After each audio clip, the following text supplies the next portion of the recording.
അത് കഴിഞ്ഞ് ഇൻ്റർവെല്ലിൽ അങ്ങനെ നിന്ന് കഴിഞ്ഞ് ഇൻ്റർവെല്ലിന് ശേഷം പറഞ്ഞു കഴിഞ്ഞ് ഇപ്പം എന്നോട് പറഞ്ഞു എങ്ങനെയുണ്ടെന്ന് ചോദിച്ചു. അപ്പോൾ ഞാൻ പറഞ്ഞു ചേട്ടാ ഞാൻ തുറന്ന് പറയുകയാണെങ്കിൽ ഇൻ്റർവെല്ല് വരെയുള്ളത് ഓക്കെ, ഇൻ്റർവെല്ലിന് ശേഷമുള്ള ചേട്ടൻ അതൊന്ന് അത് കളഞ്ഞേക്ക്. ഫാസിൽ തിരിച്ചു വരുമ്പോൾ അദ്ദേഹം ഫാസിലിൻ്റെ മകനാണ്. ഹീസ് വെരി ടാലൻറ്റഡ്, അത് ഞാൻ അഡ്മയർ ചെയ്യുന്നൊരു കാര്യമാണ്. പക്ഷെ എന്നിരുന്നാലും whom you know is important. അത് നിങ്ങളുടെ ഫസ്റ്റ് ക്വസ്റ്റ്യൻ ഈസ് റെലവൻറ്റ്. 32 വയസ്സായില്ലേ, ഇനി നായകനാവുന്നൊന്നും കരുതിയിരിക്കണ്ട, കിട്ടുന്നതൊക്കെ ചെയ്യ് എന്ന് പറഞ്ഞു. അപ്പോൾ അദ്ദേഹം പോസിറ്റീവായിട്ട് പറഞ്ഞായിരിക്കാം, പക്ഷെ നമ്മുടെ മനസ്സിൽ അപ്പം ഞാൻ അങ്ങനെ ചിരിച്ചുകൊണ്ട് ഞാൻ മനസ്സിൽ പറഞ്ഞു, ഞാൻ എൻ്റെ സ്വപ്നങ്ങൾക്ക് അതിരിടേണ്ടത് സാറല്ലല്ലോ. രഞ്ജിത്തിൻ്റെ ഡയലോഗ് പോലെ തന്നെ. അപ്പോൾ ഞാൻ മനസ്സിലിങ്ങനെ പറഞ്ഞു, ഞാൻ സാറിൻ്റെ മുമ്പിൽ തന്നെ വരും നായകനായിട്ട്. അപ്പോൾ പറഞ്ഞ മറുപടി എന്തെങ്കിലും എത്തുന്നു വിശ്വാസം ഉണ്ടായിരുന്നു, അത് തന്നെയാണ് ഉറപ്പ്. അപ്പോൾ പൃഥ്വിരാജ് ഇന്നിപ്പോൾ ഇങ്ങനെ എത്തിയത് അന്ന് അദ്ദേഹം എത്രയോ എതിർപ്പുകൾ അവഗണിച്ചിട്ടുണ്ട്. അപ്പോൾ അദ്ദേഹം കാത്തിരുന്നതും ഈ ഒരു ഉറപ്പുള്ളത് കൊണ്ടാണ്.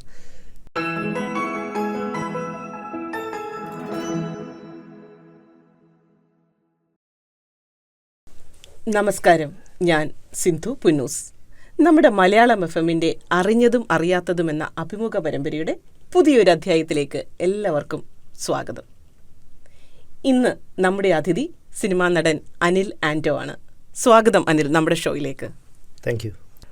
അനിലിനൊരു മികച്ച നടനാവാനാണ് ആഗ്രഹമല്ലേ? അതെ, ചെറുപ്പം മുതലുള്ള ആഗ്രഹമാണ്. ആഗ്രഹം മാത്രം പോരാ അല്ലേ?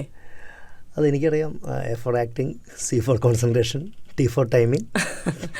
അപ്പോൾ ഒരു നല്ല വായനക്കാരൻ കൂടിയാണ്. അപ്പം ആഗ്രഹമുണ്ട്, വായിച്ചുള്ള അറിവുകളുണ്ട്. പക്ഷേ നല്ലൊരു നടനാവാൻ ജീവിതാനുഭവങ്ങൾ വേണം, നിരീക്ഷണ പാടവം വേണം. നമുക്ക് ചുറ്റിനുമുള്ള സുഹൃത്തുക്കളായിക്കോട്ടെ, ശത്രുക്കളായിക്കോട്ടെ, പരിചയമില്ലാത്തവരായിക്കോട്ടെ, അവരെയെല്ലാം കഥാപാത്രങ്ങളായി ഉൾക്കൊണ്ട് പഠിക്കുവാനുള്ള മനസ്സ് വേണം. അതെല്ലാം ഉണ്ട്. ഈ കഥാപാത്രങ്ങളെ അഭിനയിച്ച് അവതരിപ്പിക്കാനുള്ള പ്രതിഭ വേണം. അതുണ്ട്. ഇച്ഛാശക്തി വേണം. അതുണ്ട്. അപ്പോൾ നിങ്ങളൊരു മികച്ച നടനാവാൻ തീരുമാനിച്ചിട്ടുണ്ടെങ്കിൽ അത് ആവുക തന്നെ ചെയ്യും. ഇങ്ങനെയാണ് ബെസ്റ്റ് ആക്ടർ എന്നുള്ള മൂവിയിൽ രഞ്ജിത്ത് മോഹൻ എന്ന കഥാപാത്രമായ മമ്മൂട്ടിയോട് പറയുന്നത്. ഇതുപോലുള്ള അനുഭവങ്ങൾ അനിൽ എന്ന സിനിമാ നടൻ്റെ ജീവിതത്തിലും ഉണ്ടായിട്ടുണ്ടോ? തീർച്ചയായിട്ടും ഉണ്ട്. അത് എനിക്ക് മാത്രമല്ല, എനിക്ക് തോന്നുന്നു ഒരു ആക്ടറാവാൻ ഇറങ്ങിത്തിരിച്ചിട്ടുള്ള എല്ലാ അഭിനയമോഹികളിലും ഇത്തരമൊരു സന്ദർഭത്തിലൂടെ കടന്നു വന്നിട്ടുണ്ടാവും. വളരെ മനോഹരമായിട്ടാണ് ആ സിനിമയിൽ ആ സീൻ ക്രിയേറ്റ് ചെയ്തിരിക്കുന്നത്. ആ സീൻ കണ്ടുകൊണ്ടിരുന്നപ്പോൾ എനിക്ക് തോന്നിയത് ഒരുപക്ഷെ ഏറ്റവും അധികം അത്തരമൊരു സിറ്റുവേഷനിലൂടെ കടന്നു വന്നിട്ട് അതിനേക്ക് അതിജീവിച്ച് സക്സസ്ഫുൾ ആയിട്ടുള്ള ഒരാളാണ് മമ്മൂക്ക. അതുകൊണ്ട് തന്നെ അദ്ദേഹം വളരെ തീവ്രമായിട്ടാണ് ആ സീൻ അവതരിപ്പിച്ചിട്ടുള്ളത്. ശരിയല്ലേ? അതെ. അതുകൊണ്ടാണ് ഇത്ര വർഷങ്ങൾക്ക് ശേഷം നമ്മുടെ ഒരു ഇൻ്റർവ്യൂ തുടങ്ങാൻ പോലും ആ സീൻ നമ്മൾ ഉപയോഗിച്ചത്. അതെ. പിന്നെ സിനിമയിൽ വല്ലാത്തൊരു അൺസർട്ടനിറ്റി ഉണ്ട്. ചിലപ്പോൾ ഒരു പക്ഷേ നമ്മൾ ഏറ്റവും നന്നായിട്ട് പെർഫോം ചെയ്തു, ആ ബെസ്റ്റ് ആക്ടറിൽ തന്നെ മമ്മൂക്ക വന്ന് പെർഫോം ചെയ്ത് കാണിച്ചു കൊടുക്കുന്നൊക്കെ ഉണ്ടല്ലോ. അപ്പോൾ എനിക്ക് തോന്നുന്നു റിയൽ ലൈഫിൽ ഓഡീഷനുകൾ അറ്റൻഡ് ചെയ്യുമ്പോൾ നമ്മൾ ഏറ്റവും നന്നായിട്ട് നമ്മൾ പെർഫോം ചെയ്തു എന്ന് നമുക്ക് തോന്നിയാൽ പോലും ചിലപ്പോൾ അത് റിസൾട്ടിലേക്ക് എത്തണമെന്നില്ല. കാരണം പല കോമ്പറ്റീഷനുകളിലും ഏറ്റവും പെർഫോം ചെയ്തു എന്ന് നമുക്ക് തോന്നുന്ന ആളുകൾക്കായിരിക്കണമെന്നില്ല പ്രൈസ് കിട്ടുന്നത്. പക്ഷേ എന്നിരുന്നാലും നമ്മൾ വീണ്ടും നമ്മുടെ അടങ്ങാത്ത ആഗ്രഹം കൊണ്ട് it's A kind of addiction. നമുക്ക് എല്ലാവരും ചോദിക്കും നിനക്ക് വേറെ ജോലി ചെയ്ത് ജീവിച്ചൂടെ? അല്ലെങ്കിൽ ഇപ്പോൾ ന്യൂസിലാൻഡിലാണ് നമ്മൾ ഇരിക്കുന്നത്. ന്യൂസിലാൻഡ് പോലെയുള്ള കൺട്രിയിൽ എത്തിപ്പെടാൻ എത്രയോ ആളുകൾ ആഗ്രഹിക്കുന്നു. നമ്മളവിടെ എത്തി റെസിഡൻസിയൊക്കെ കിട്ടിയിട്ട് പോലും നമ്മളെ അട്രാക്റ്റ് ചെയ്തുകൊണ്ടിരിക്കുന്നത് അല്ലെങ്കിൽ നമ്മളെ ഹോണ്ട് ചെയ്തുകൊണ്ടിരിക്കുന്നത് ഒരു നടനാകുക, നടനായി പേരെടുക്കുക എന്നുള്ളതാണ്. ആ ഒരു പാഷനാണ് എപ്പോഴും മനസ്സിൽ സൂക്ഷിക്കുന്നത്. തീർച്ചയായിട്ടും അത് പോകുന്നില്ല. പോകാത്തതുകൊണ്ടായിരിക്കുമല്ലോ അതിന് പാഷൻ എന്ന് പറയുന്നത്. നമ്മൾ ഏതൊരു കരിയറിലുണ്ട്. നമ്മളിപ്പം അനിൽ ഇതുവരെ വന്ന വഴികളെക്കുറിച്ച് ആ ഒരു പാഷനാണെന്ന് പറയുന്നുണ്ട്. ഏതൊരു കരിയറിലും നമ്മൾ പറയാറുണ്ട് whom you know is more important than what you know. അത് മൂവി ഇൻഡസ്ട്രിയിലും അങ്ങനെയാണെന്ന് അനിലിന് തോന്നുന്നുണ്ടോ? തീർച്ചയായിട്ടും എനിക്ക് തോന്നുന്നു മൂവി ഇൻഡസ്ട്രിയിൽ മാത്രമല്ല എല്ലാ പ്രൊഫഷനുകളിലും അതുണ്ട്. കാരണം നമുക്ക് എന്താ അറിയുന്നു എന്നുള്ളത്, ability without an opportunity is nothing എന്നാണുള്ളത്. ഇപ്പോൾ എനിക്ക് എന്തൊക്കെ അറിയുന്നു എന്നുള്ളത് എനിക്കിപ്പോൾ എക്സ്പ്രസ് ചെയ്യാൻ പറ്റുന്ന എപ്പോഴാണ് എനിക്കൊരു പ്ലാറ്റ്ഫോം കിട്ടിയാലേ പറ്റത്തുള്ളൂ. അപ്പോൾ അവിടെയാണ് ഹൂം യു നോ എന്നുള്ള ഒരു ടേം ഇമ്പോർട്ടൻ്റ് ആയിട്ട് വരുന്നത്. കാരണം എന്നെ അറിയുന്നവരാണ് എനിക്ക് അവസരം തരുന്നത്, അല്ലേ? അപ്പോൾ എനിക്ക് എൻ്റെ ഉള്ളിൽ ചിലപ്പോൾ ഒരു പക്ഷേ എനിക്ക് ഈ ഒരു സിനിമ കാണുമ്പോൾ ഒരു കഥാപാത്രത്തെ ഒരു ആക്ടർ അവതരിപ്പിച്ച് കാണുമ്പോൾ എൻ്റെ ഉള്ളിൽ ചിലപ്പോൾ തോന്നുമായിരിക്കാം, എൻ്റെ മാത്രമല്ല പല ആക്ടറാവാൻ ഇറങ്ങിത്തിരിച്ച ആളുകളുടെ മനസ്സിലും തോന്നും ഇതിനേക്കാൾ നന്നായി ഞാൻ ചെയ്യുമല്ലോ, അല്ലെങ്കിൽ ഈ ക്യാരക്ടർ എനിക്ക് നന്നായി പെർഫോം ചെയ്യാൻ പറ്റുമല്ലോ. മറ്റേ സച്ചിൻ ബാറ്റ് ചെയ്യുമ്പോൾ ഗാലറിയിൽ ഇരുന്ന് പറയാൻ തോന്നുന്നു പോലെ അത് അങ്ങനെ അടിക്കാമായിരുന്നു. അങ്ങനെയും പറയാം. അപ്പോൾ ചോദിച്ച ചോദ്യത്തിൽ എനിക്ക് തോന്നുന്നു whom you know is very important. കാരണം നമ്മളെ അറിയുന്ന ഒരാളകത്തുണ്ടെങ്കിൽ നമുക്ക് ചിലപ്പോൾ ഒരു പക്ഷേ അവിടെ നിന്നൊരു കൈ കിട്ടും, അല്ലെങ്കിൽ ഒരു ഡോർ ഓപ്പണായി കിട്ടും, അല്ലെങ്കിൽ നമ്മൾ മുട്ടുന്ന വാതിലുകൾ തുറക്കണമെന്നില്ലല്ലോ. എത്രയോ വാതിലുകൾ നമ്മൾ മുട്ടുന്നുണ്ട്, എത്രയോ ഓഡീഷനുകൾ നമ്മൾ അറ്റൻഡ് ചെയ്യുന്നുണ്ട്. ഞാനിപ്പോൾ റീസെൻ്റായിട്ട് എൻ്റെ കുരുക്ക് സിനിമ, ഞാൻ നായകനായിട്ട് അഭിനയിച്ച സിനിമയുടെ ഡബ്ബിങ് ചിത്രാഞ്ജലി സ്റ്റുഡിയോയിൽ തിരുവനന്തപുരത്ത് നടക്കുമ്പോഴാണ് ഒരു 300 മീറ്റർ അകലെ മുറ എന്ന സിനിമയുടെ ഓപ്പൺ ഓഡീഷൻ നടക്കുന്നത്. അപ്പോൾ അവിടേക്ക് വിളിച്ച് ചോദിച്ച് അത് ഞാൻ പോയി അറ്റൻഡ് ചെയ്ത ആളാണ്. ഞാൻ അവിടെ ചെന്നപ്പോൾ ഈ ഓഡീഷൻ അറ്റൻഡ് ചെയ്യാൻ വന്നിരിക്കുന്ന പലർക്കും എന്നെ അറിയാം. അപ്പോൾ അവരുടെ ധാരണ എന്താണെന്ന് വെച്ചാൽ ഇയാൾ എന്തിനാ അവിടെ വന്നിനി, നമ്മുടെ ചാൻസ് പോകും. കാരണം ഞാൻ കുറച്ച് സിനിമകളിലൊക്കെ അഭിനയിച്ച് എൻ്റെ ഫേസ് പലർക്കും അറിയാം. അപ്പോൾ അവർ ഭയക്കുന്നത് ഇയാളെ ഇവർക്ക് പലർക്കും അറിയാം, ഇപ്പോൾ ഒരു പക്ഷേ നമ്മുടെ ചാൻസ് പോയാലെന്നാണ്. ഞാൻ അവിടെ ചെന്ന് ഡയറക്ടർ വരുമെന്ന് ഉറപ്പ് വരുത്തിയതിന് ശേഷമാണ് ഞാൻ ആ ഓഡീഷൻ അറ്റൻഡ് ചെയ്തത്. അപ്പോൾ അതൊരു കണ്ടിന്യൂസ് പ്രോസസ്സാണ്. അപ്പോൾ നമ്മളെ അറിയുന്നത് ഇമ്പോർട്ടൻ്റ് തന്നെയാണ്. ഈ ഓഡീഷനെ കുറിച്ച് പറഞ്ഞപ്പോൾ ആദ്യത്തെ ഓഡീഷൻ ജീവിതത്തിൽ അറ്റൻഡ് ചെയ്തപ്പോൾ സിനിമയിൽ സെലക്ട് ചെയ്തപ്പോൾ ഒരു സിനിമ ഡയലോഗാണ് എനിക്ക് ഓർമ്മ വരുന്നത്, എൽദോ എന്നെ സിനിമയിലെടുത്തടാ. അങ്ങനെ വല്ലതും തോന്നിയിട്ടുണ്ടായിരുന്നോ? അയ്യോ, അങ്ങനെ തോന്നാൻ പറ്റുന്ന ഒരു സാഹചര്യമായിരുന്നില്ല അന്ന്. കാരണം ഞാനൊക്കെ ഓഡീഷൻ അറ്റൻഡ് ചെയ്യാന്ന് പറഞ്ഞാൽ ഒരു ലേറ്റ് 90s ആണ്. ഞാൻ ആദ്യം ഓഡീഷൻ അറ്റൻഡ് ചെയ്തത് ഞാനായിട്ട് അന്വേഷിച്ച് അങ്ങോട്ട് പോയതല്ല. ഞാൻ തിരുവനന്തപുരം GPOയിൽ ഒരു ലെറ്റർ പോസ്റ്റ് ചെയ്യാൻ പോയി. അത് അപ്പോൾ അവിടുത്തെ ജനറൽ പോസ്റ്റ് ഓഫീസറിൽ പോസ്റ്റ് മാസ്റ്റർ മഹേഷ് മിത്ര എന്ന് പറയുന്ന അദ്ദേഹം എന്നെ പരിചയപ്പെടുന്നു. അദ്ദേഹം ഒരു സ്ക്രിപ്റ്റ് എഴുതിക്കൊണ്ടിരിക്കുകയാണ്, ഐ.വി. ശശി സാറിന് വേണ്ടി വെള്ളത്തൂവൽ എന്നുള്ള സിനിമയുടെ സ്ക്രിപ്റ്റ്. അപ്പോൾ അഭിനയിക്കാൻ താല്പര്യമുണ്ടോ എന്ന് ചോദിക്കുന്നു. ഞാൻ ഉണ്ടെന്ന് പറയുന്നു. അദ്ദേഹം ഐ.വി. ശശി സാറിൻ്റെ അടുത്തേക്ക് എന്നെ പറഞ്ഞു വിടുന്നു.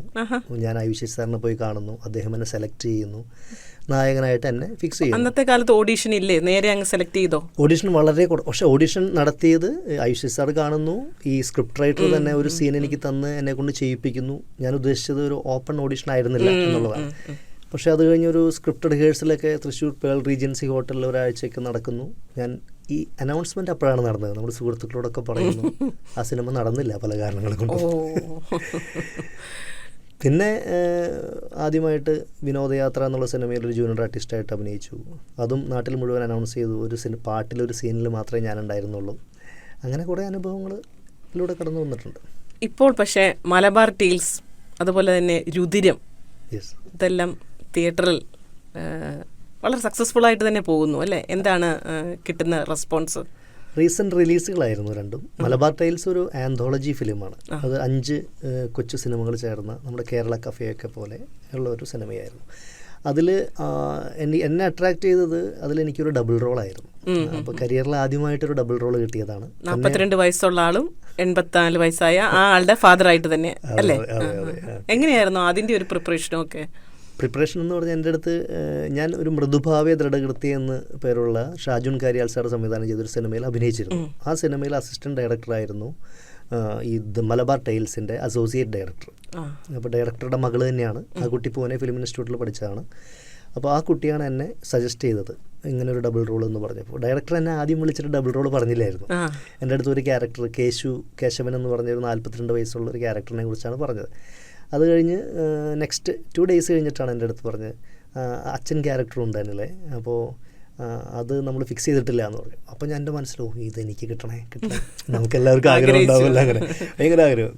അപ്പോൾ അത് ഫിക്സ് ചെയ്തിട്ടില്ല എന്ന് പറഞ്ഞു. സ്ക്രിപ്റ്റ് ഞാൻ അയച്ചു തരാമെന്ന് പറയുന്നു. 2-3 ദിവസം കഴിഞ്ഞ് സ്ക്രിപ്റ്റ് അയച്ചു തരുന്നു. അത് കഴിഞ്ഞ് എന്നോട് പറയുന്നു 2 ക്യാരക്ടർ അനിൽ തന്നെയാണ് ചെയ്യണമെന്നാണ് എൻ്റെ തീരുമാനം എന്ന് പറയുന്നു. അപ്പോൾ ചെറിയൊരു സിനിമയാണ്. അപ്പോൾ എൻ്റെ ക്യാച്ച് അതായിരുന്നു അതിനകത്ത്. അപ്പോൾ കരിയറിൻ്റെ ഈ സ്റ്റേജിൽ നമ്മളൊരു എസ്റ്റാബ്ലിഷ്ഡ് ആവാത്ത അപ്കമ്മിങ് സ്റ്റേജിൽ നമുക്കൊരു ഡബിൾ റോൾ കിട്ടുക എന്ന് പറഞ്ഞാൽ വളരെ വളരെ റെയറായിട്ട് കിട്ടുന്ന ഒരു ഓപ്പർച്യൂണിറ്റിയാണ്. തന്നെയുമല്ല ഡബിൾ ഏജാണ്. അപ്പോൾ അത് വളരെ നല്ല റെസ്പോൺസാണ് തിയേറ്റർ റിലീസിന് ശേഷം കിട്ടിക്കൊണ്ടിരുന്നത്.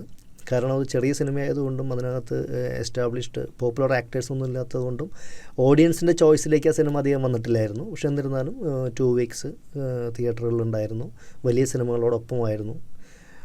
അതിൽ എൻ്റെ ക്യാരക്ടറിന് പേഴ്സണലി എനിക്ക് നല്ലൊരു അപ്രീസിയേഷനാണ് കിട്ടിയത്. നമ്മുടെ പ്രിപ്പറേഷൻ എന്ന് പറഞ്ഞാൽ എനിക്ക് തോന്നുന്നു എൻ്റെ ഒരു മനസ്സിലാക്കൽ ഒരു ആക്ടർ എന്നുള്ള രീതിയിൽ നമ്മുടെ കഥാപാത്രവും സ്ക്രിപ്റ്റും മനസ്സിലാക്കുക എന്നുള്ളതാണ് ഏറ്റവും വലിയ പ്രിപ്പറേഷൻ എന്നാണ് എൻ്റെ ഒരു ധാരണ. അപ്പോൾ ഞാൻ ഓർക്കുകയായിരുന്നു, CI സാജൻ എന്നുള്ള ലീഡ് റോളാണ് കുരുക്കുന്ന മൂവിയിൽ അനിൽ ചെയ്തിരിക്കുന്നത്. പക്ഷേ അതിനു മുമ്പ് തന്നെ വളരെയധികം പോലീസ് ഓഫീസേഴ്സ് റോളുകളും താങ്കൾ ചെയ്തിട്ടുണ്ട്. അപ്പോൾ ഈ കുരുക്കിലേക്ക് വലിയ പ്രിപ്പറേഷൻ വേണ്ടി വന്നിരുന്നില്ലേ? എങ്ങനെയാണ് അതിലേക്ക് എത്തിപ്പറ്റിയതെന്നൊന്ന് പറയാമോ? ഞാൻ എൻ്റെ അടുത്ത് പല ഇൻ്റർവ്യൂകളിലും പേഴ്സണലായിട്ടും ആളുകൾ ചോദിച്ചിട്ടുള്ള കാര്യമാണ്, അനിൽ ഒത്തിരി പോലീസ് വേഷം ചെയ്തിട്ടുണ്ടല്ലോ. പക്ഷേ ഞാൻ ആകെ 3 പോലീസ് വേഷം ചെയ്തിട്ടുള്ളൂ. പക്ഷേ ആൾക്കാർക്ക് തോന്നുവാണ് ഒത്തിരി പോലീസ് വേഷം ചെയ്തു. അത് എനിക്ക് തോന്നുന്നു എൻ്റെ രൂപവും ഭാവത്തിലൊക്കെ ഒരു പോലീസുകാരനുണ്ടോ എന്ന് പലരും അഭിപ്രായപ്പെടാറുണ്ട്. അപ്പോൾ 1-2 സിനിമകൾ കണ്ടപ്പോൾ തന്നെ, പോലീസ് വേഷം കണ്ടപ്പോൾ തന്നെ കുറേ ചെയ്തു എന്നൊരു തോന്നലുണ്ടായിരിക്കാം. കുരുക്കിലേക്ക് ഞാൻ വരുന്നതിന് മുമ്പ് ഞാൻ ചെയ്ത പോലീസ് വേഷം മൃദുഭാവേ ദൃഢകൃത്യ എന്നുള്ള സിനിമയാണ്. അതിനു മുമ്പ്, കുരുക്കിന് മുമ്പ് റിലീസായത്. പിന്നെ മമ്മൂക്ക നായകനായ ക്രിസ്റ്റഫർ എന്നുള്ള സിനിമയിൽ ഒരു 2 സീൻ ചെയ്തിരുന്നു. കുരുക്ക് എനിക്ക് വളരെ അവിചാരിതമായിട്ട് കിട്ടിയതാണ്. കാരണം അഭിജിത്ത് നൂറാണി എന്നുള്ള ഒരു ചെറുപ്പക്കാരനാണ് അതിൻ്റെ ഡയറക്ടർ. അഭിജിത്ത് ഏകദേശം 2020 മുതലേ ഈ സ്ക്രിപ്റ്റുമായിട്ട് മലയാളത്തിൽ പല മമ്മൂക്ക ഉൾപ്പെടെയുള്ള, സുരേഷ് ഗോപി, മമ്മൂക്ക ഉൾപ്പെടെയുള്ള എല്ലാ ആക്ടേഴ്സിനെയും അപ്രോച്ച് ചെയ്തിരുന്നതാണ്. അപ്പോൾ അതിലൊന്നും നടക്കാതെ വന്നപ്പോൾ അദ്ദേഹത്തിന് ഏകദേശം വീട്ടിൽ നിന്ന് ഭയങ്കര പ്രഷർ, ആദ്യത്തെ സിനിമയ്ക്ക് വേണ്ടിയിട്ടുള്ള കാത്തിരിപ്പാണ്. അങ്ങനെയാണ് ഞാനും മകനും അഭിനയിച്ചൊരു കേരള ബാങ്കിൻ്റെ ഒരു അഡ്വർടൈസ്മെൻ്റ് ഉണ്ടായിരുന്നു, വേൾഡ് കപ്പ് ഫുട്ബോൾ തീമായിട്ടുള്ള. അതിൽ അസോസിയേറ്റ് ഡയറക്ടറായിരുന്നു അഭിജിത്ത്. അങ്ങനെ അഭിജിത്ത് ഇനി എങ്ങനെ സിനിമ മുമ്പോട്ട് പോകുന്നു ഉള്ള ആശങ്കയിൽ നിൽക്കുമ്പോഴാണ് 4 മുറ എന്നുള്ള സിനിമയിൽ ഞാനൊരു ക്യാരക്ടർ ചെയ്തിരുന്നു. പോലീസ് വേഷം അല്ല, പക്ഷെ അതൊരു കുറച്ച് ടെറർ ക്യാരക്ടറായിരുന്നു. ഒരു ഹൈ റേഞ്ച് പ്ലാന്റർ, ഒരു കള്ളുടിയനൊക്കെ ആയിട്ടുള്ള ഒരു ദിവ്യപിള്ള നായികയുടെ ഹസ്ബൻഡാണ് ഞാൻ.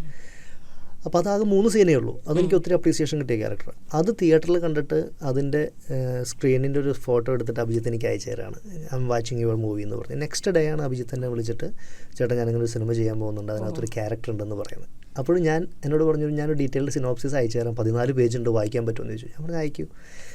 10 മിനിറ്റിനുള്ളിൽ ഞാൻ വായിച്ചു, 2-3 തവണ വായിച്ചു. അപ്പോൾ എനിക്കതിനകത്ത് ഏത് ക്യാരക്ടറാണെന്ന് നമ്മൾ പറഞ്ഞിട്ടില്ല. അപ്പോൾ ഒരു CI സാജൻ ഫിലിപ്പ് ഉണ്ട്, SI ഉണ്ട്, പിന്നെ കുറേ ക്യാരക്ടേഴ്സ് ഉണ്ട്. അപ്പോൾ ഞാൻ ഒരിക്കലും പ്രതീക്ഷിക്കുന്നില്ല നായക കഥാപാത്രമാകുന്നു. പക്ഷേ ആ സിനോപ്സിസ് എന്നെ ഭയങ്കരമായിട്ട് എക്സൈറ്റ് ചെയ്തിപ്പിച്ചിരുന്നു. കാരണം ആ 14 പേജിൽ ആ സിനിമ മുഴുവനുണ്ടായിരുന്നു. അത്ര ഡീറ്റെയിൽഡ് ആയിട്ടുള്ള ക്ലാരിറ്റി ഉള്ളൊരു സിനോപ്സിസ് ആയിരുന്നു. കൃത്യമായിട്ട് ആ സിനിമ മനസ്സിലാക്കാൻ പറ്റുമായിരുന്നു. അപ്പോൾ എനിക്ക് തോന്നി ഈ CI സാജൻ ആരാണാവോ ചെയ്യുന്നത്. ഞാൻ തിരിച്ചു വിളിച്ചു. അപ്പോൾ അഭിജിത്ത് ആണെങ്കിൽ അതുവരെ കൊടുത്ത ഒറ്റ ആക്ടേഴ്സും അത്ര പെട്ടെന്ന് റെസ്പോണ്ട് ചെയ്തിട്ടില്ല.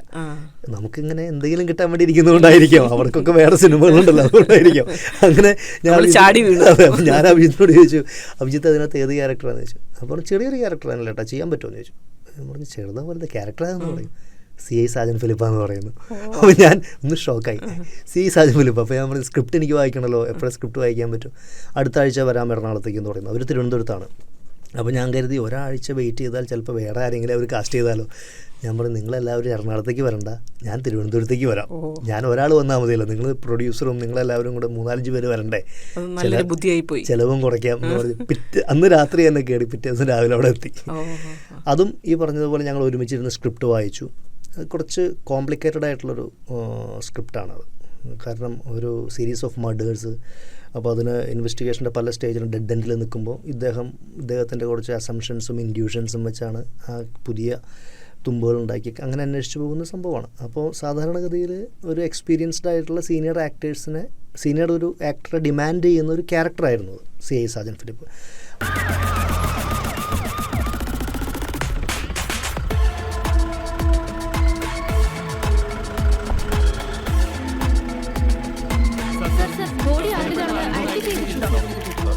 എത്ര മണിക്കാണ് സംഭവം? സാർ ഏകദേശം 1 മണിയുടെ അടുത്താണ് സംഭവം. ഒരു ഗോപാലാണ് സാക്ഷി. സാർ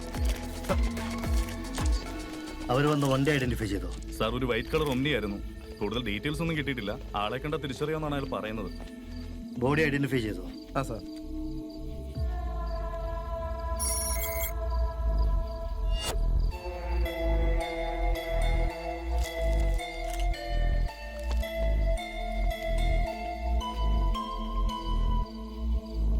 അയാളുടെ വീട്ടിൽ വിവരങ്ങൾ അറിയിച്ച് മറ്റ് പ്രൊസീജിയേഴ്സൊക്കെ ഒന്ന് വേഗത്തിലാക്ക്. സാർ ഐ ഡി കാർഡിലെ നമ്പർ വിളിച്ചിട്ട് ആരും ഫോൺ എടുക്കുന്നില്ല. അഡ്രസ്സ് കയ്യിലില്ലടോ, ഒന്ന് നേരിട്ട് എന്ന് വിവരം അറിയിക്കുക. ഒരു 40+ ഉള്ളൊരു ക്യാരക്ടറാണ്. വളരെ ഇൻ്റലിജൻ്റാണ്, കുറച്ച് സെറ്റിലായിട്ട്, ശരിക്കും പറഞ്ഞ ഒരു ഒട്ടും ഹീറോയിക്കല്ല, ആൾ വളരെ കാം ആൻഡ് ക്വയറ്റായിട്ട് അങ്ങനെ ഒരു പെർഫോമൻസ് ഡിമാൻഡ് ചെയ്യുന്ന ക്യാരക്ടറായിരുന്നു. അപ്പോൾ അതിൻ്റെ പ്രിപ്പറേഷൻ എനിക്ക് തോന്നിയിരുന്നത് ഏറ്റവും അധികം വേണ്ടിയിരുന്നത് അതിൻ്റെ സ്ക്രിപ്റ്റ് മനസ്സിലാക്കുക എന്നുള്ളത് തന്നെയാണ്. അതുപോലെ തന്നെ വളരെ ഡിമാൻഡിങ് ആയിട്ടുള്ളൊരു പെർഫോമൻസ് ആവശ്യമുണ്ടെന്ന് എനിക്ക് തോന്നുന്നു ഒരു പ്രേക്ഷക എന്നുള്ള നിലയ്ക്ക്. RJ മെഡോണയിലെ സൈക്കോ റോൾ അല്ലേ? ഓഫ് കോഴ്സ് RJ മെഡോണ ഞാൻ എൻ്റെ one of the best and favourite ക്യാരക്ടറാണ്. കാരണം ഒരു മൾട്ടി ലെയേർഡ് ക്യാരക്ടറാണത്. വല്ലാത്തൊരു ട്രാൻസിഷൻസ് ഒക്കെ ഒത്തിരി ഉണ്ട് ആ ക്യാരക്ടർ. കാരണം സോഷ്യോപാത്ത് ക്യാരക്ടറാണ്. സൈക്കോപാത്ത് എന്ന് വിളിക്കുന്നതിനേക്കാൾ സോഷ്യോപാത്ത് എന്ന് വിളിക്കുന്നതാണ് അതിന് ഉചിതം. കാരണം തനിച്ച് ഒരു കാടിനകത്ത് വില്ലയിൽ താമസിക്കുന്ന, മ്യൂസിക്കിനെയും ബുക്സിനെയൊക്കെ ഇഷ്ടപ്പെടുന്ന ഒരാൾ, അദ്ദേഹത്തിൻ്റെ വീട്ടിലേക്ക് വളരെ അവിചാരിതമായിട്ട് ഒരു കപ്പിള് ഒരു വൺ ഡേ ഹാങ് ഔട്ടിന് വേണ്ടി വരുന്നു. പക്ഷേ ഇയാൾ തെറ്റിദ്ധരിച്ച് അവനെ അടിച്ചിട്ടിട്ട് ഇവളെ കെട്ടിയിട്ടിട്ട് പിന്നെ തിരിച്ചറിയാണ് ഇയാൾ TV ഒന്നും കാണില്ല, വർഷങ്ങളായിട്ട് റേഡിയോ മാത്രമേ ഉള്ളൂ. പക്ഷെ ഇവൾ സംസാരിച്ചു കൊടുക്കുമ്പോഴാണ് ഇയാൾക്ക് വളരെ ഫെമിലിയറാണ് വോയിസ്. അങ്ങനെ ഇയാൾ തിരിച്ചറിയാണ് ഇത് RJ മെഡോണയാണ്. പിന്നെ അയാൾ ആ ഒരു ദിവസം അപ്പോൾ തന്നെ അവളുടെ മൊബൈലിലൊരു കോൾ വരുന്നു. അപ്പോൾ ഇതാരാണെന്ന് ചോദിക്കുമ്പോൾ അവൾ പറയുന്നത് എൻ്റെ ഹസ്ബൻഡാണെന്നാണ്. പക്ഷെ അവളുടെ മൊബൈലിലേക്ക് ഹസ്ബൻഡ് കോളിംഗ് എന്ന് പറഞ്ഞൊരു വീഡിയോ കോൾ വരുമ്പോൾ അതിൽ വേറൊരാളുടെ മുഖമാണ്. അപ്പോഴാണ് ഇയാൾ തിരിച്ചറിയുന്നത് ഹസ്ബൻഡ് അല്ലാന്ന്. അപ്പോൾ ഇവള് ഹസ്ബൻഡിനോട് പറയുന്നത് വൈകിട്ട് 7 മണിയായിട്ട് ഞാൻ വരുള്ളൂ. അപ്പോൾ ആ ഹോൾ ഡേ ഇവളുമായിട്ട് സ്പെൻഡ് ചെയ്യാണ്. കാരണം ഒരു ഫീമെയിൽ പ്രസൻസ് ഇയാളുടെ ലൈഫിലില്ല. അപ്പോൾ ഇയാൾ വളരെയധികം ഫാസിനേറ്റഡ് ആയിട്ടുള്ള ഒരു RJ ഇയാളുടെ മുമ്പിൽ വരുമ്പോൾ ഇയാൾ അവളെ ഇൻ്റർവ്യൂ ചെയ്യുന്നത് അങ്ങനെ ഒരു പരിപാടിയാണ്. പിന്നെ അതിൻ്റെ ക്വാളിറ്റി വളരെ ക്വാളിറ്റി ഫിലിം മേക്കിംഗ് ആണ് അതിൻ്റെ. നമുക്കൊരു ഇൻ്റർനാഷണൽ സിനിമകളോടൊക്കെ കിടപിടിക്കാവുന്ന ആനന്ദ് കൃഷ്ണരാജ് എന്ന് പറയുന്ന ഒരു ഡയറക്ടറുടെ ഡെബ്യൂ മൂവിയായിരുന്നു. ഇപ്പോഴും ഇന്നലെ എൻ്റെ അടുത്ത് റിലീസ് ചെയ്യാനിരിക്കുന്ന അതേഴ്സ് എന്നുള്ള സിനിമയുടെ ഡയറക്ടർ അയർലൻഡിലാണ്. അദ്ദേഹം വിളിച്ചപ്പോൾ പോലും ഇന്നലെ എന്നോട് ചോദിച്ചത് നിങ്ങൾക്ക് RJ മെഡോണ ഒന്ന് റിലീസ് ചെയ്തുകൂടെ എന്നാണ്. കാരണം RJ മെഡോണ 2021 ജനുവരിയിലാണ് റിലീസ് ചെയ്തത്. അപ്പോൾ കോവിഡ് ടൈം ആയതുകൊണ്ട് നമ്മൾ OTT റിലീസായിരുന്നു. അപ്പോൾ സിനിമ OTT കണ്ട ഒത്തിരി പേര് നമ്മളോട് പറഞ്ഞിരുന്നു അത് തിയേറ്റർ വാച്ച് ഡിമാൻഡ് ചെയ്യുന്നുണ്ട്, നിങ്ങളൊരു സെലക്റ്റഡ് തിയേറ്ററുകളിൽ ട്രിവാൻഡ്രം, കൊച്ചിൻ, കാലിക്കറ്റ്, തൃശ്ശൂർ അങ്ങനെ 4 സെൻറ്ററുകളിലെങ്കിലും ഒരു തിയേറ്ററിലെങ്കിലും പ്രീ അനൗൺസ് ചെയ്തിട്ട് റിലീസ് ചെയ്തുകൂടെ എന്ന് ചോദിച്ചിട്ടുണ്ട്. വിൻസെൻ്റ് ഫെല്ലിനി ചോദിക്കേ. നാട് അന്വേഷണത്തിലാണ്.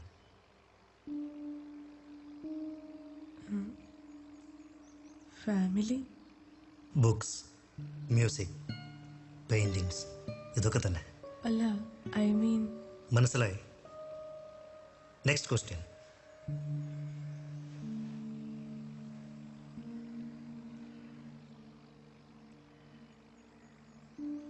ഞങ്ങളെ ഇവിടുന്ന് പോവാൻ അനുവദിച്ചൂടെ? താൻ ഈ സെലിബ്രിറ്റീസിനൊക്കെ ഇൻ്റർവ്യൂ ചെയ്യുമ്പോൾ എന്തൊരു ഇൻട്രസ്റ്റിംഗ് ആണ്. ഇതൊരു രസമാണില്ല. ഞാൻ തന്നെ ഇൻ്റർവ്യൂ ചെയ്യാം. അതൊരു വെറൈറ്റി അല്ലേ? ചോദ്യങ്ങളും വെറൈറ്റി ആക്കാം. Sir please.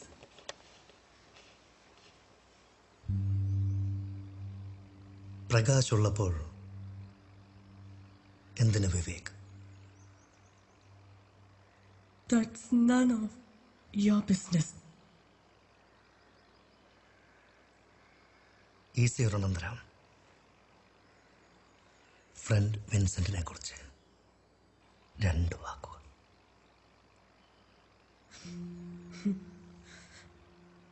One word is enough. Psycho.